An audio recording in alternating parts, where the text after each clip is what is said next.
तो दोस्तों सबसे पहले तो टेंस यानी कि काल। काल कितने टाइप के होते हैं?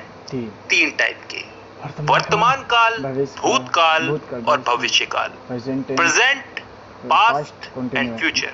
वर्तमान काल जो अभी चल रहा है, भूतकाल जो बीत चुका है, जो जा चुका है, और भविष्य काल जो आने वाला है। इन तीन कालों के अलावा भी कोई काल होता है क्या? नहीं होता ना। तो चलो आगे। अब वर्तमान काल यानी कि प्रेजेंट टेंस, भूतकाल यानी कि पास्ट टेंस और भविष्य काल यानी कि फ्यूचर टेंस। इन तीनों को चार चार हिस्सों में बांटा गया है।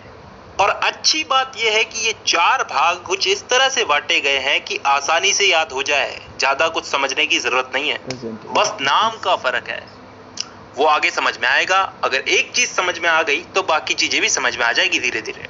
अब ये चार भाग कौन से हैं जिनमें इनको बांटा गया है? इन तीनों को चार चार भागों में बांटा गया, 4 3 12। तो अब ये चार भाग कौन से हैं समझते हैं। पहला भाग है इंडेफिनेट। अब इंडेफिनेट को हम हिंदी में बोलते हैं कोई काम तय ना होना, अनिश्चित। इसमें ऐसे वाक्य आते हैं जिनका समय निर्धारित नहीं होता, यानी कि वो कब शुरू हुए और कब खत्म होंगे। जैसे मैं फुटबॉल खेलता हूं, आई प्ले फुटबॉल। कब से खेलता हूं, कब तक खेलूंगा, पता नहीं। मैं हिंदी बोलता हूं, कब से बोलता हूं, कब तक बोलूंगा, पता नहीं। I speak Hindi. मतलब ऐसे वाक्यों में हमको समय का पता नहीं है, यानी कि डिफाइन नहीं है समय यहां पे, और तभी हम इसको बोलते हैं इंडेफिनेट टेंस। अब चलते हैं दूसरे भाग की तरफ, कंटिन्यूअस टेंस। कंटिन्यूअस को हम हिंदी में बोलते हैं चलते रहना, जारी रहना कोई काम।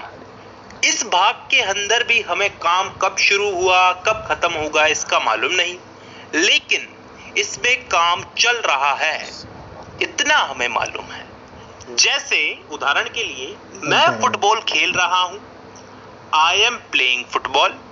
कब से खेल रहा हूं, कब तक खेलूंगा, कुछ पता नहीं।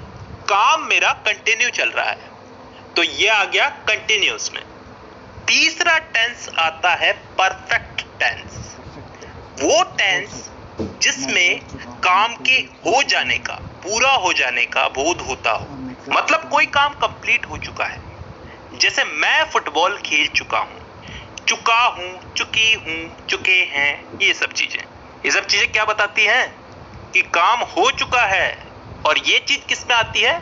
परफेक्ट टेंस में। अब 3 भाग हो चुके हैं, चौथा भाग है परफेक्ट कंटिन्यूअस टेंस। अब ये चीज क्या होती है, इसको थोड़ा ध्यान से समझना, कान खोल के। परफेक्ट का मतलब पिछले वाले टेंस में हमने क्या समझा था, कोई काम कंप्लीट हो चुका है, और कंटिन्यूअस उससे पिछले वाले में कि कोई काम जारी है।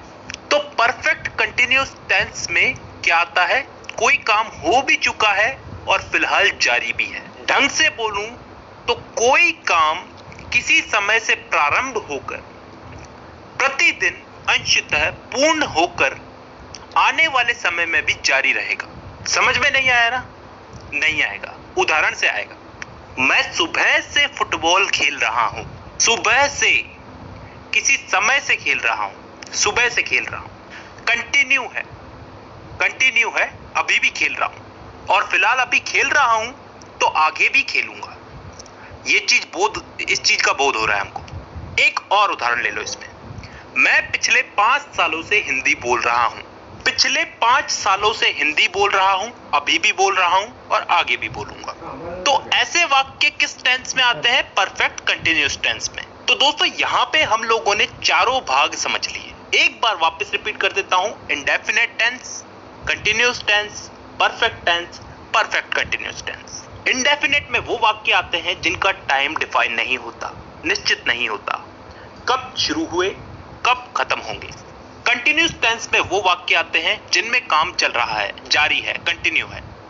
इसमें भी काम कब चालू हुआ कब खत्म होगा इसका हमें पता नहीं है। परफेक्ट टेंस में वो वाक्य आते हैं जिनमें काम पूरा हो चुका है, खत्म हो चुका है। और लास्ट है परफेक्ट कंटिन्यूअस टेंस, जिसमें कोई काम किसी समय से शुरू हुआ, पूर्ण हो चुका है और आगे आने वाले समय में जारी रहने का बोध होता है। आई होप यहां तक क्लियर है।